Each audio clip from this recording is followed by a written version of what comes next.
did in the forest stewardship plan was to provide some information about the forest and the land and the past management history of it, its use, and what the potential is for the future. And along with that, I've made some recommendations for managing the property. So what I'll be talking about today is the plan that I've prepared for what I call town land, which is the 66-acre piece, which I just completed.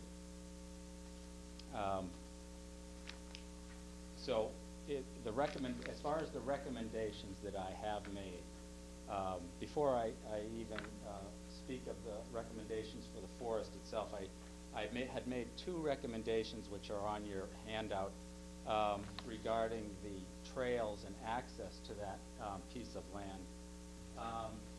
One recommendation I had made was to create a new trail on the property. I don't know if you can see those, the dotted, the dashed black lines, but those are trails throughout the Swan Pond area. And I recommended just, it's a fairly simple project, just linking the trail on the town land to the existing trail on the conservation land, so that, you know, someone using the trails, for example, parking along Swan Pond Road here at the access gate, could make a loop hike over across the conservation land to the town land and come back onto the conservation land and back to Swan Pond Road. That's just something that I think would be a really nice addition, and it would be something that might be carried out by the town forest committee. That would be a simple project of just connecting those two trails. The other thing that I think also could be probably carried out by the town forest committee would be to create another vehicle access point into the town land right off of where the trail is now that comes out to the road. It looks like there was a road there at one point that's kind of grown up, and I think it could just be reestablished to create a vehicle access, really for fire protection more than anything else. It's good to have some access points into the land in case a forest fire gets started and you can get a vehicle in there to fight it. And also, if the town forest committee wants to have the residents come in to cut firewood for themselves, that would be a future access way to get into that town piece for future management. So those were the recommendations I had made just about trails. There are existing trails all through the land which are really nice, and and they probably keep themselves open just from use by people, and so I don't think there's too much more you need to do in the way of trail work, except maybe to connect those two trails. I think that would be a nice addition. As far as the forest itself goes, what I did in the forest stewardship plan, and it shows on your map on the back page, is divided into 4 forest stands according to the trees that are growing on the property. Stand 1 is WO, which is white pine oak, and that's the largest forest stand on the property. It's a mixed stand of pine and oak growing together, along with other hardwoods and shrub species. Number 2 is OM, which is the mixed oak type, and that is largely a hardwood stand with a few scattered pines, but mostly hardwoods, and that's generally located at the exterior parts of the property, the higher, rockier terrain. Stand 3 is the white pine forest type, which is actually quite a mature stand of nice pine growing just next to, I guess, what's called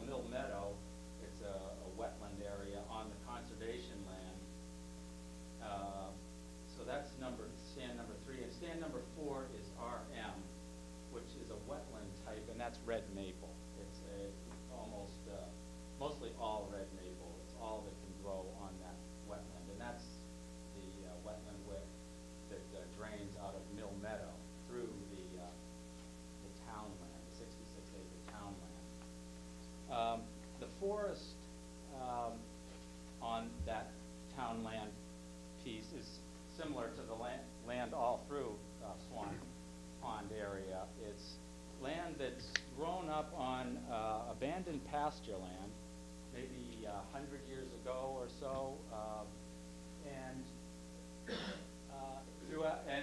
as is the case in the other two properties, really nothing has been done as far as managing the land over the last, since it's grown up. That was, well, probably, yeah, it was probably 100 years when the first trees probably came in after it was abandoned. And as a result, that really the trees are growing very densely together now because they just haven't been thinned over the years. And when you get too many trees growing together, it puts, you know, they're competing for limited sunlight and water and nutrients. And what happens is they can't all grow well together. You get trees that become very weak and suppressed, and that makes them vulnerable to things like insect and disease damage, weather extremes. If you have drought, they're likely to succumb to that. So, you know, this is a typical situation where, you know, if nothing has been done for years and years and years, and so the trees are in a state of, you know, low vigor at this point. I just wanted to quickly show you an article that was in the Boston Globe this summer, and I showed this to the school committee when I spoke to them. It's entitled "How the Mighty Are Falling," and it says insects and fungi are ravaging oaks in southeastern Mass, creating a costly cleanup. And what's happened is that over the last 3 years, the oaks there have been infested by gypsy moth and 2 other caterpillars which have defoliated the trees. And along with a couple of years of drought and extreme winters, they've become very weakened. And finally, there's a borer beetle that's attacked them, along with a root rot fungus, and they've had tens of thousands of trees dying there, which is costing them thousands of dollars to try to deal with, you know, clean up and salvage some of the wood. And so, you know, that again is a situation where the trees have become vulnerable because they are in a weakened condition.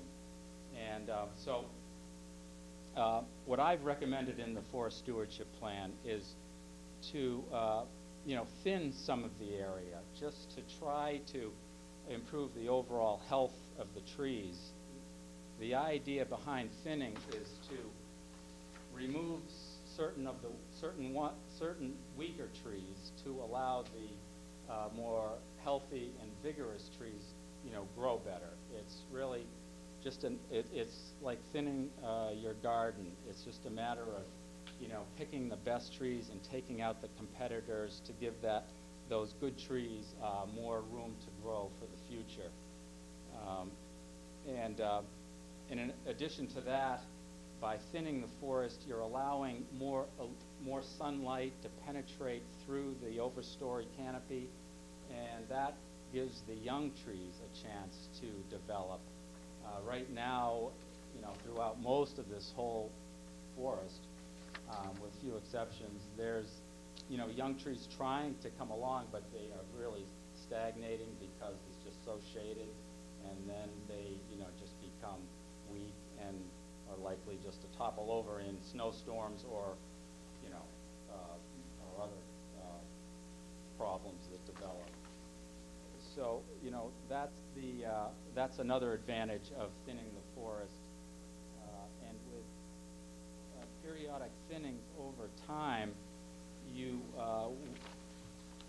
develop a more diverse age structure to the forest by taking certain trees periodically, and different age classes that come along.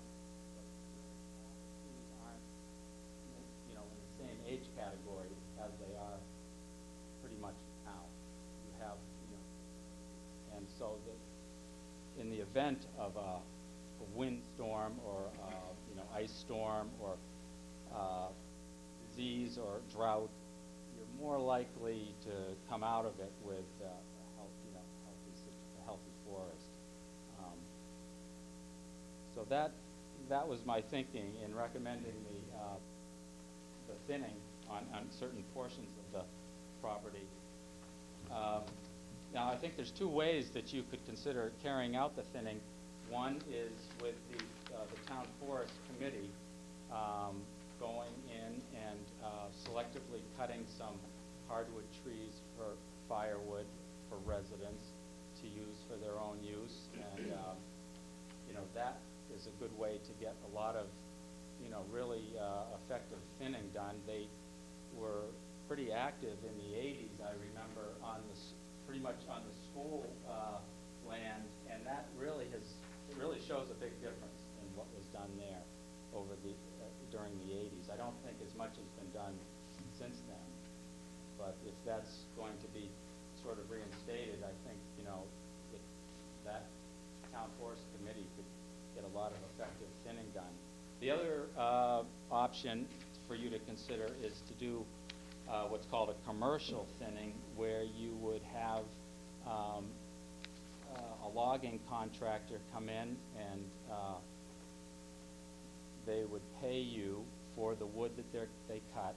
A lot of that is marketable saw logs or pulpwood or firewood. They would come in and selectively thin the forest, and that's what I have recommended in the plan. And that back page map on your handout shows the area that I had thought might be a good area to consider for the commercial thinning. That's at the top, that's the area in the pink. The area in the light yellow is the conservation land. I've also spoken to them, that was last year, and they were open to that idea of doing a commercial thinning in the light yellow. And then the school land, again, is in the pink down here at the bottom. And they were also interested in the prospect of doing commercial thinning on their piece of land.